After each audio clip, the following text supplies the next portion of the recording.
Good morning, everyone. Happy Monday. I hope no, it's Tuesday. Hooray. There's a spot on my computer.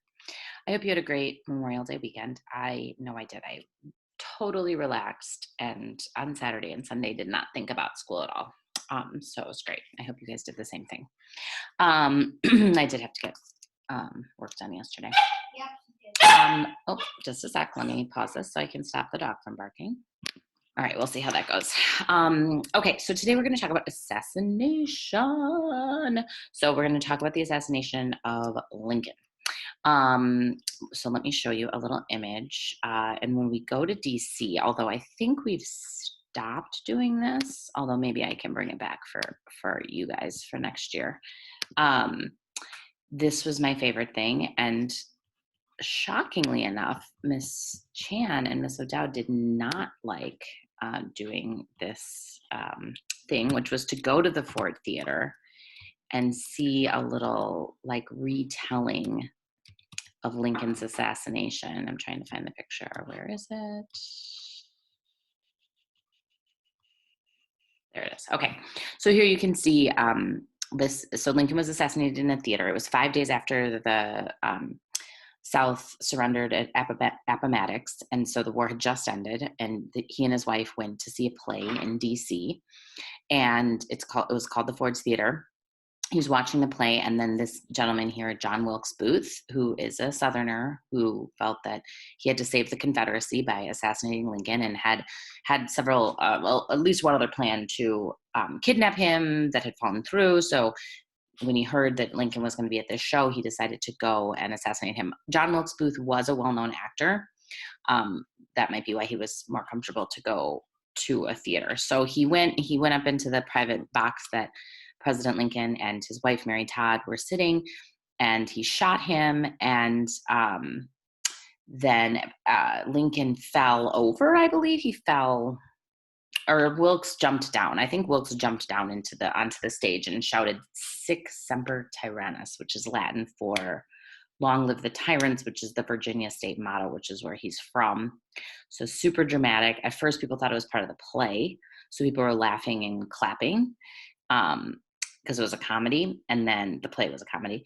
But then they quickly realized that Lincoln was gravely injured. He was taken across the street to a house, and he died in the house across the street. And when you go to DC, you can see the theater, you can see the house across the street that he died in. And like I said, that was always my favorite part of the DC tour. But Ms. Chan and Ms. O'Dowd thought it was really boring. So you'll have to ask them about that next time you see them in Zoom. Ask them about the Ford Theater assassination story. So anyway, so the war ends, and then the president is assassinated. This is obviously like extremely very shocking to the country, and very traumatic to the nation. So had Lincoln not died, so this is one of my favorite parts of history, because it's one of those like where you can so clearly play the like, if this wouldn't have happened, how would things be different game? And I think it's really interesting to do that because it's such a clear dividing event, his assassination.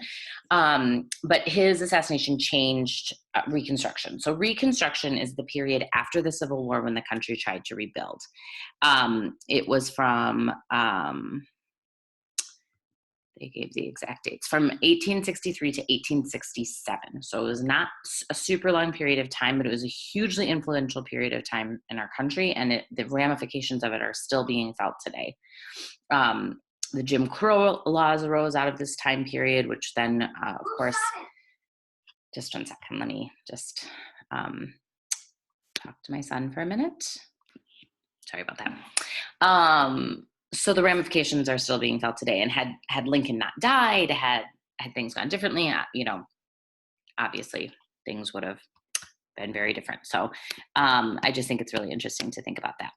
So basically, when you're going to read these 2 chapters, and they're going to talk you through this. So talk you through a lot of what I'm saying right now. So there's no need to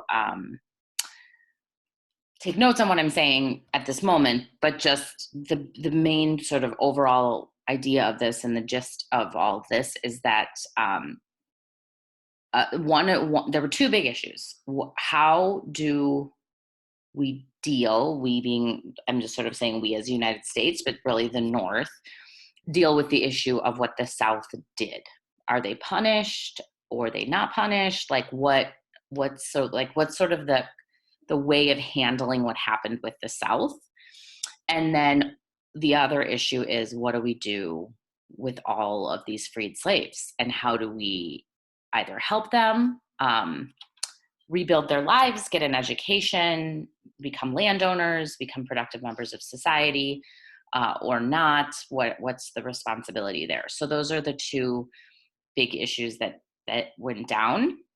And Lincoln had a very clear stance. He wanted to be very forgiving of the South.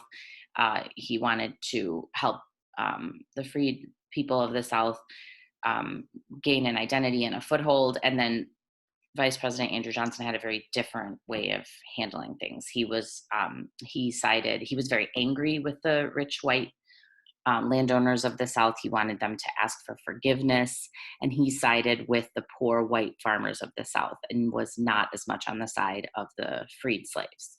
He didn't feel that they deserved as much maybe support or pity. Pity's the wrong word, but support from the government. So that's sort of where the chips fell, as it were.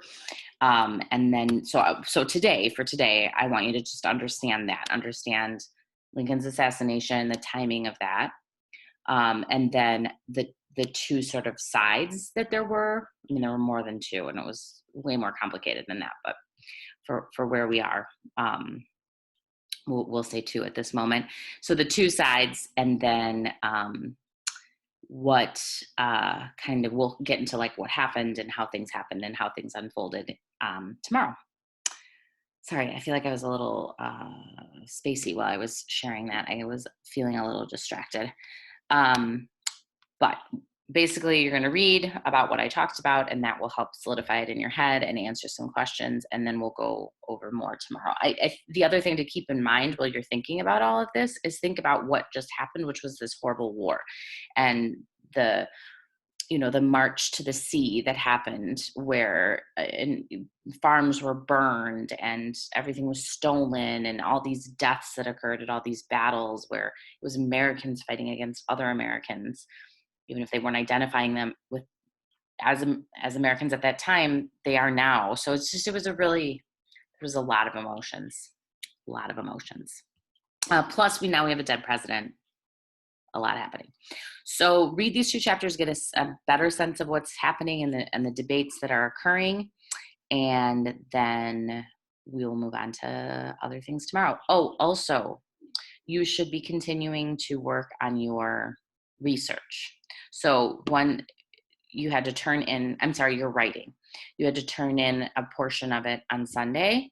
You should be working towards completing that throughout the course of this week. So in addition to everything else, be working on that. Okay, thanks guys, bye.